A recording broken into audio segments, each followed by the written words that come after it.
Assalamualaikum warahmatullahi wabarakatuh. Halo teman-teman, perkenalkan kami dari kelompok 11 akan mempresentasikan hasil diskusi dari kelompok kami terkait materi akuntansi syariah di Indonesia. Sebelumnya, perkenalkan anggota dari kelompok 11 yang pertama, Susi Ambarwati dengan NIM 710141809. Kemudian ada Hairunisa dengan NIM 71014181143.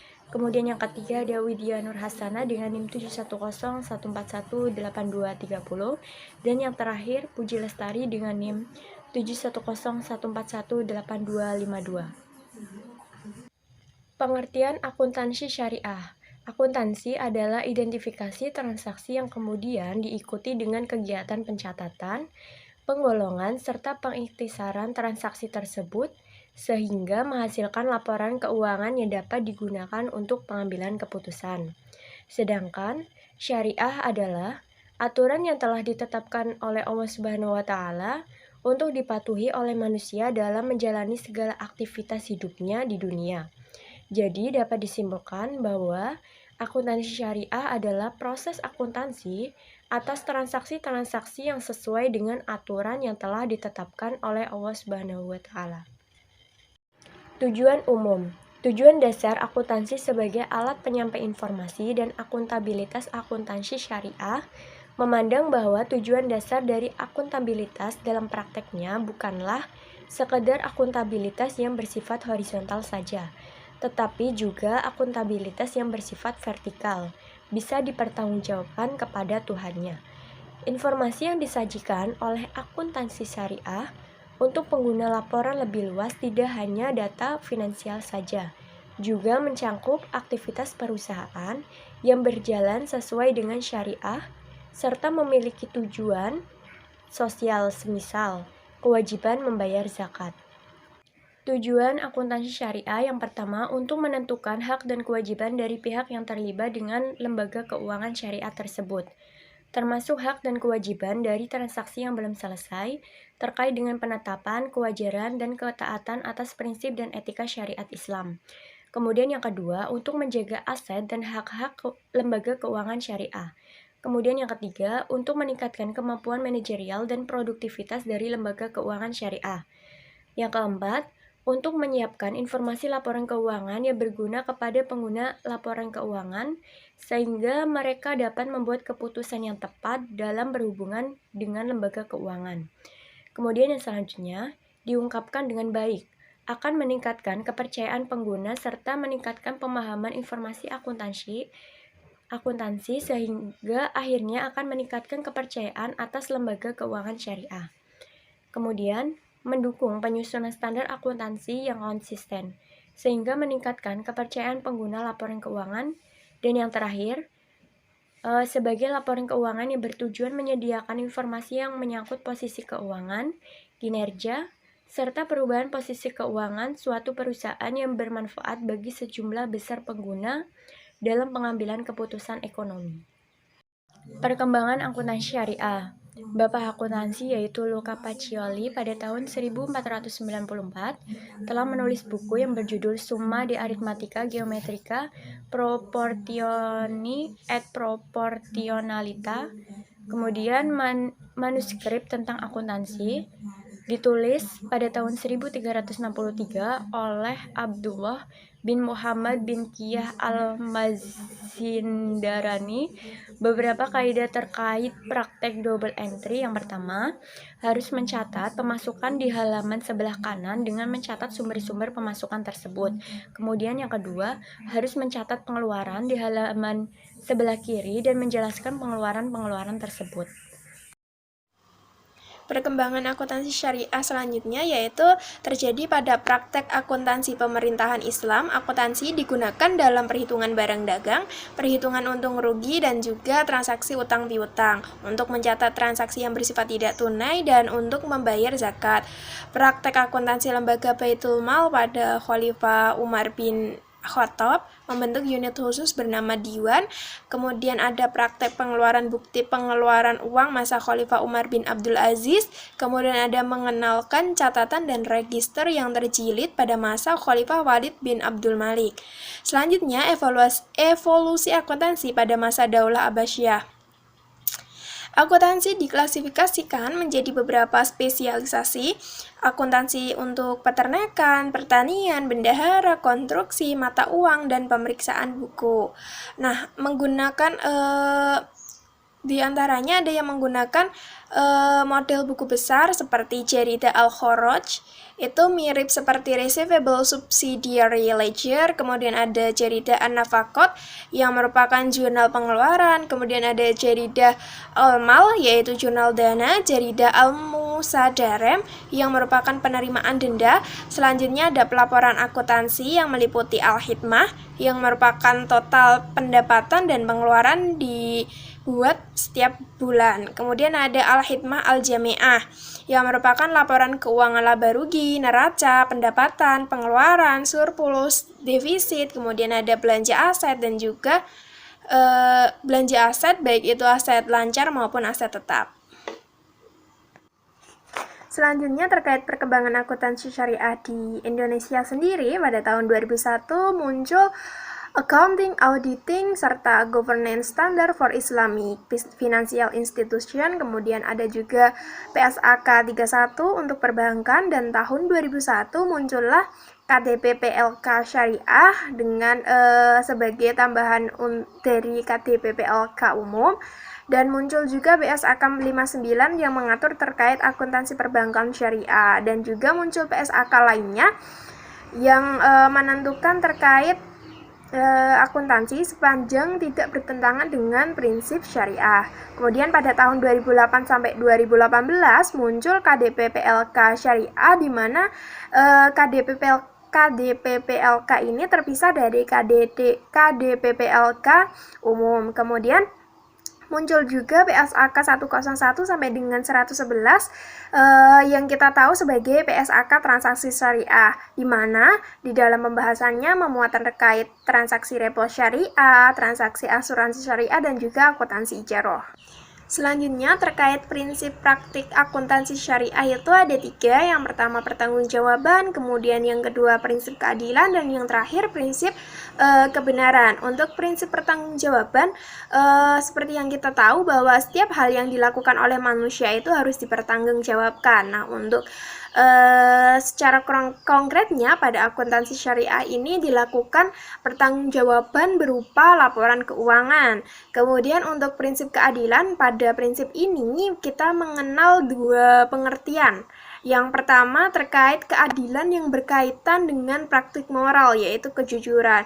Nah, gunanya agar informasi akuntansi syariah yang disajikan ini tidak menyesatkan ataupun merugikan masyarakat. Kemudian yang kedua, makna adil yang kedua yaitu tetap berpijak pada nilai-nilai etika atau syariah dan moral. Hal ini lebih bertujuan pada pendorong untuk melakukan upaya-upaya deskonstruksi dari akuntansi konvensional menuju alternatif akuntansi yang lebih baik, yaitu akuntansi syariah. Kemudian yang ketiga yaitu prinsip kebenaran. Nah, berkesinambungan dengan prinsip sebelumnya yaitu keadilan. Prinsip kebenaran akan menciptakan keadilan dalam mengakui, mengukur, dan melaporkan transaksi-transaksi ekonomi. Contohnya pada aktivitas pengakuan, pengukuran, dan pelaporan tentu saja akan berjalan dengan baik jika dibarengi dengan rasa kebenaran maupun ketelitian dalam penyusunan. Selanjutnya untuk dasar hukum dari akuntansi syariah sendiri itu ada dari Al-Quran.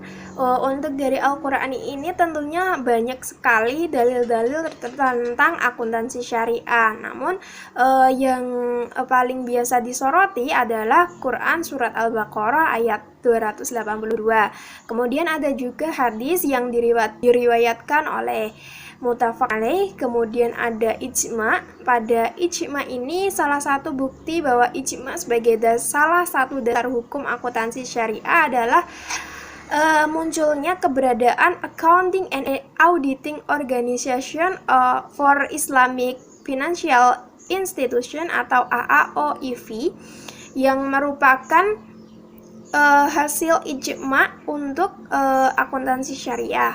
Kemudian selanjutnya akuntansi syariah juga harus sesuai dengan kaidah-kaidah norma masyarakat Islami dan termasuk disiplin ilmu sosial. Selanjutnya terkait karakteristik akuntansi syariah.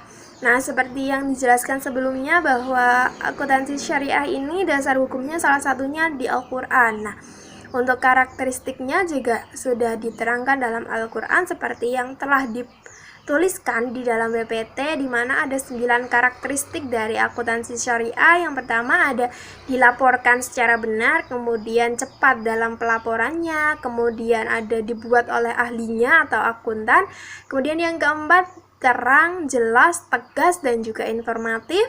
Kemudian yang kelima ada memuat informasi yang menyeluruh. Kemudian selanjutnya yang keenam, informasi ditujukan kepada semua pihak yang terlibat dan membutuhkan. Kemudian yang ketujuh ada dicatat secara terperinci dan teliti. Kemudian ada yang kedelapan, tidak terjadi manipulasi atau hal-hal yang bertentangan dengan prinsip syariah. Kemudian yang kesembilan atau yang terakhir, dilakukan secara kontinu atau tidak lalai. Untuk selanjutnya kita akan membahas terkait sifat dari akuntansi syariah. Yang pertama ada penentuan laba rugi yang tepat. Walaupun penentuan laba rugi ini termasuk yang sifatnya subjektif dan bergantung nilai, tapi prinsip kehati-hatian ini harus dilaksanakan agar tercapai hasil yang bijaksana atau dalam istilah Islam sesuai dengan syariah. Serta diharapkan juga bisa konsisten sehingga dapat menjamin bahwa kepentingan semua pihak ini yang terlibat di dalamnya itu terlibat dalam pemakaian laporan keuangan tersebut terlindungi. Kemudian yang kedua, mempromosikan dan menilai efisiensi kepemimpinan. Sistem akuntansi harus mampu memberikan standar berdasarkan hukum sejarah untuk menjamin bahwa manajemen mengikuti kebijaksanaan yang baik. Kemudian yang ketiga, ketaatan pada hukum syariah. Setiap aktivitas dilakukan oleh unit ekonomi harus dinilai halal dan haramnya. Faktor ekonomi tidak harus menjadi alasan tunggal untuk menentukan berlanjut atau tidaknya suatu organisasi. Kemudian yang keempat ada keterikatan pada keadilan. Karena tujuan utama dari akuntansi syariah ini adalah penetapan keadilan dalam masyarakat seluruhnya. Sehingga informasi akuntansi ini harus mampu melaporkan atau pada tahap selanjutnya bisa mencegah setiap kegiatan atau keputusan yang dibuat untuk menambah ketidakadilan dalam masyarakat. Selanjutnya yang kelima ada melaporkan dengan baik. Telah disepakati bahwa peranan perusahaan dianggap dari pandangan yang lebih luas pada dasarnya bertanggung jawab kepada masyarakat secara keseluruhan. Nilai sosial ekonomi Islam harus diikuti dan dianjurkan. Informasi akuntansi harus berada dalam posisi terbaik untuk melaporkan hal ini. Selanjutnya yang terakhir yaitu perubahan dalam praktik akuntansi. Peranan akuntansi yang sedemikian luas dalam kerangka Islam memerlukan perubahan yang sesuai dan cepat dalam praktik akuntansi sekarang. Akuntansi harus mampu bekerja sama untuk menyusun saran-saran yang tepat untuk mengikuti perubahan. Yang selanjutnya ada faktor perkembangan akuntansi syariah yang terdiri dari dua aspek. Yang pertama, pemenuhan kebutuhan dasar dari negara, dan yang kedua, tanggung jawab pribadi. Untuk pemenuhan kebutuhan dasar dari negara ini terdiri dari 3 faktor. Yang pertama, perkembangan sistem administrasi. Pendirian kantor-kantor pemerintahan yang disebut dengan kata dewan sangat berkaitan erat dengan perkembangan sistem administrasi dalam kantor tersebut. Perkembangan sistem administrasi ini yang kemudian menjadi faktor pendorong perkembangan akuntansi di negara Islam. Yang kedua, spesialisasi kemampuan.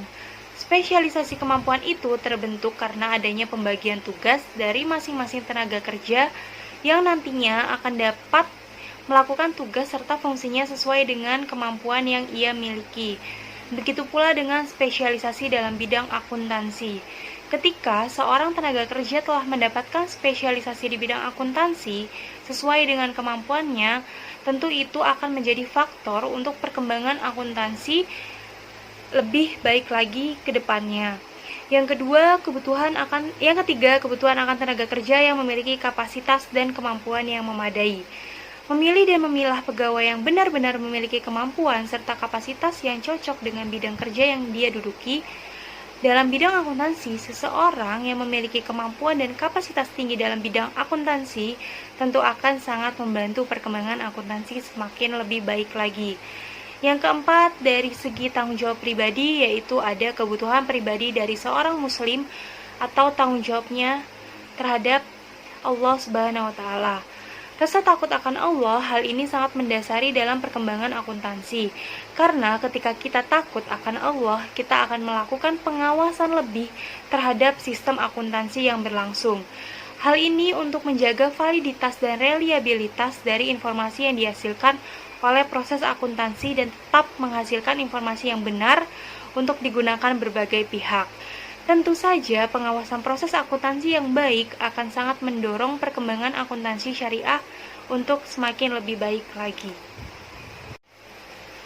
Nah, untuk pengguna dari akuntansi syariah itu adalah lembaga keuangan, baik itu lembaga keuangan yang kegiatan usahanya berada dalam sektor non-moneter atau lembaga keuangan bukan bank, dan lembaga keuangan yang kegiatan usahanya berada dalam sektor moneter atau lembaga keuangan bank.